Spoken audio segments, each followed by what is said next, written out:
ચાલો આજે એક સફર પર નીકળીએ, પણ આ કોઈ સામાન્ય સફર નથી. આ સફર છે આપણા પોતાના શરીરની અંદર. કલ્પના કરો કે આપણું શરીર એક મોટું ધમધમતું શહેર છે, એક એવું શહેર જે ક્યારેય સૂતું નથી.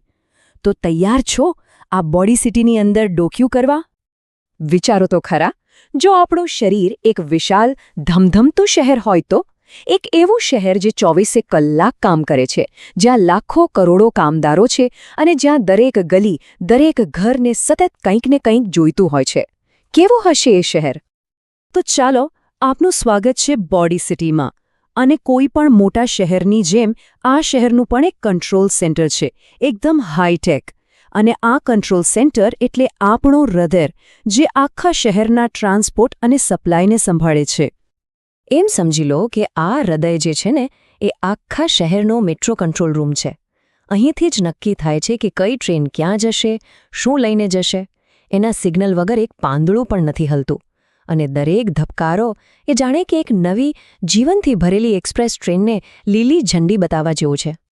ઓકે, તો કંટ્રોલ સેન્ટર તો જોઈ લીધું. હવે ચાલો ત્યાંથી નીકળીને શહેરના સુપર હાઈવે પર, એટલે કે એના આઉટબાઉન્ડ નેટવર્ક પર.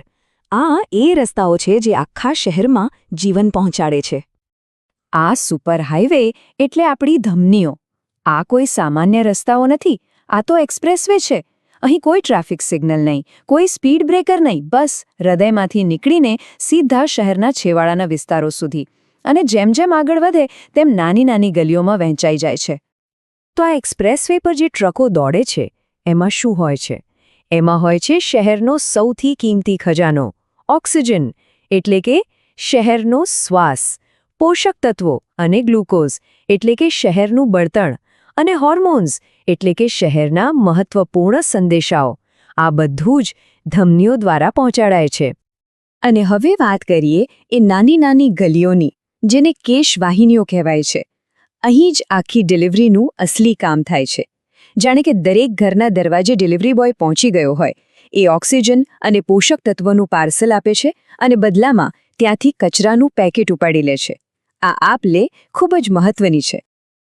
હવે સવાલ એ થાય કે આ ડિલિવરી ટ્રક કોણ ચલાવે છે? તો આ શહેરમાં 2 પ્રકારના મુખ્ય કર્મચારીઓ છે.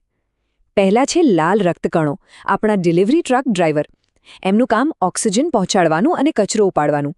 અને બીજા છે શ્વેતકણો, શહેરના સિક્યોરિટી ગાર્ડ. એ સતત પેટ્રોલિંગ કરતા રહે છે કે કોઈ બહારનો દુશ્મન શહેરમાં ઘૂસી ન જાય. સારું, ડિલિવરી તો થઈ ગઈ. પણ આટલા મોટા શહેરમાં કચરો પણ તો ભેગો થતો હશે ને? તો એનું શું? એના માટે પણ એક આખું નેટવર્ક છે, કચરો એકઠો કરવા અને રિસાયકલ કરવા માટેનું. ચાલો, હવે એ રિટર્ન ટ્રીપ પર નજર કરીએ.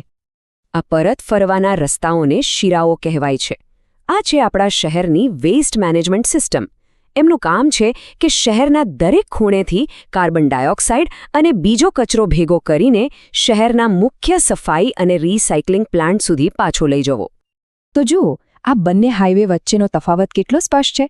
ધમનીઓ હૃદયથી દૂર જાય છે અને સારો માલસામાન એટલે કે ઓક્સિજન લઈ જાય છે, જ્યારે શિરાઓ હૃદય તરફ પાછી આવે છે અને કચરો એટલે કે CO2 પાછો લાવે છે. અને શિરાઓની એક ખાસિયત છે, એમાં વન વે વાલ્વ હોય છે, એટલે કે ટ્રાફિક ફક્ત એક જ દિશામાં જઈ શકે, પાછો ના આવી શકે. આ તો ગજબનું એન્જિનિયરિંગ છે, નહીં? તો આ બધો કચરો જાય છે ક્યાં?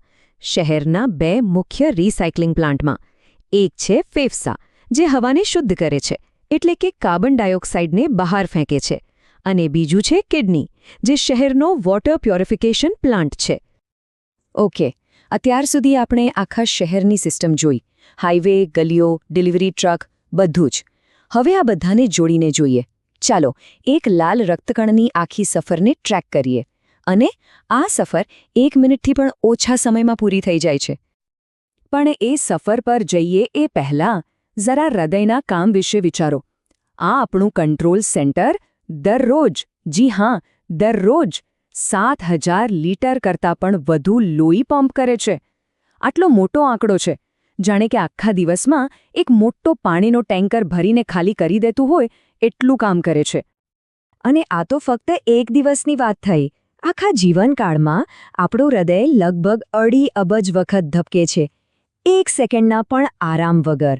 એવી કોઈ મશીન જોઈ છે જે આટલા વર્ષો સુધી નોનસ્ટોપ કામ કરે? ના, નહીં જોઈ હોય. તો ચાલો શરૂ કરીએ એક રક્તકણની સફર. પહેલું સ્ટેપ, પિકઅપ. આપણો રક્તકણ ફેફસામાંથી તાજા ઓક્સિજનનો સામાન ઉપાડે છે. પછી લોન્ચ. હૃદય એને જોરદાર પંપ કરીને ધમનીના એક્સપ્રેસ વે પર મોકલી દે છે. ત્રીજું, ડિલિવરી. એ કોઈ સ્નાયુ કે ચેતાકોષ પાસે પહોંચીને ઓક્સિજન આપી દે છે. ચોથું, કલેક્શન. ત્યાંથી કાર્બન ડાયોક્સાઇડનો કચરો ઉપાડે છે. પાંચમું, રિટર્ન. હવે એ શિરાઓના રસ્તે હૃદય તરફ પાછો ફરે છે. અને છેલ્લે, રિસાયકલ. ફેફસામાં પહોંચીને એ કાર્બન ડાયોક્સાઇડ ખાલી કરી દે છે, જેથી એ શ્વાસમાં બહાર નીકળી જાય. બસ એક ચક્કર પૂરું. અને સૌથી આશ્ચર્યની વાત શું છે ખબર છે? આ આખી રાઉન્ડ ટ્રીપ, પિકઅપથી લઈને ડિલિવરી અને પાછા આવવા સુધીની, આ બધું જ 1 મિનિટથી પણ ઓછા સમયમાં થઈ જાય છે. કેટલી ઝડપી અને કાર્યક્ષમ સિસ્ટમ છે! તો આ સિસ્ટમ તો એકદમ પરફેક્ટ લાગે છે, બરાબર? પણ દરેક શહેરમાં ટ્રાફિક જામની સમસ્યા તો હોય જ છે. તો શું થાય જો આપણા બોડી સિટીના હાઈવે પર ટ્રાફિક જામ થઈ જાય તો? જ્યારે આ સિસ્ટમ પર તણાવ આવે ત્યારે શું થાય છે એ જાણવું પણ જરૂરી છે. જો કોઈ હાઈવે એટલે કે ધમની બ્લોક થઈ જાય તો એના પરિણામો ખૂબ ગંભીર હોઈ શકે છે. જો હૃદય તરફ જતી ધમનીમાં બ્લોકેજ આવે તો એને હાર્ટ એટેક કહેવાય. જો મગજ તરફ જતી ધમની બ્લોક થાય તો એ સ્ટ્રોકનું કારણ બને છે. અને જો હાથ પગની ધમનીઓમાં અવરોધ આવે તો એ અંગોનું કામકાજ ઘટી જાય છે. આ ટ્રાફિક જામ ખરેખર જીવલેણ બની શકે છે. પણ સારી વાત એ છે કે આ સિસ્ટમ ખૂબ જ સ્માર્ટ છે. એ સતત પરિસ્થિતિ પ્રમાણે પોતાને એડજસ્ટ કરતી રહે છે. જેમ કે જ્યારે આપણે કસરત કરીએ ત્યારે શરીરને વધુ ઊર્જાની જરૂર પડે તો હૃદય પમ્પિંગની સ્પીડ વધારી દે છે. અને જ્યારે આપણે આરામ કરતા હોઈએ ત્યારે એ સ્પીડ ધીમી કરીને ઊર્જા બચાવે છે. એકદમ બુદ્ધિશાળી સિસ્ટમ. તો ચાલો હવે આ સફરના અંત તરફ આગળ વધીએ અને વિચાર કરીએ આ શહેરના સતત ધબકારા વિશે, એ લય વિશે જે જીવનનું પ્રતીક છે. એક વાત નોંધી, રાત્રે જ્યારે આપણે સૂઈ જઈએ છીએ ત્યારે પણ આ શહેર બંધ નથી થતું. હા, એ થોડું શાંત થઈ જાય છે, જાણે કે નાઇટ મોડ પર ચાલ્યું ગયું હોય. ટ્રાફિક ઓછો હોય છે, પણ ડિલિવરી અને સફાઈનું કામ એ તો ચાલુ જ રહે છે. આ શહેર ક્યારેય સૂતું નથી. અને એટલે જ કહેવાય છે કે દરેક ધબકાર માત્ર એક અવાજ નથી, એક સંદેશ છે. એક સંદેશ કે જીવન ચાલી રહ્યું છે. એક સંદેશ કે આ અંદરનું શહેર હજી ધમધમી રહ્યું છે, હજી કામ કરી રહ્યું છે. તો હવે પછી જ્યારે પણ શાંતિથી બેસીને પોતાના હૃદયના ધબકારા સંભળાય ત્યારે યાદ કરજો કે આ માત્ર એક ધબકાર નથી, આ આપણી અંદર ધમધમતા એક આખા શહેરનો અવાજ છે. એક અદ્ભુત રીતે સંકલિત શહેર જે ખરેખર પ્રકૃતિના મહાન ઇજનેરી ચમત્કારોમાંનું એક છે. Hi there, forest friend. Thanks for clicking on our video. We're so happy you're here. Before we jump in, don't forget to like, subscribe, and share this video with your friends.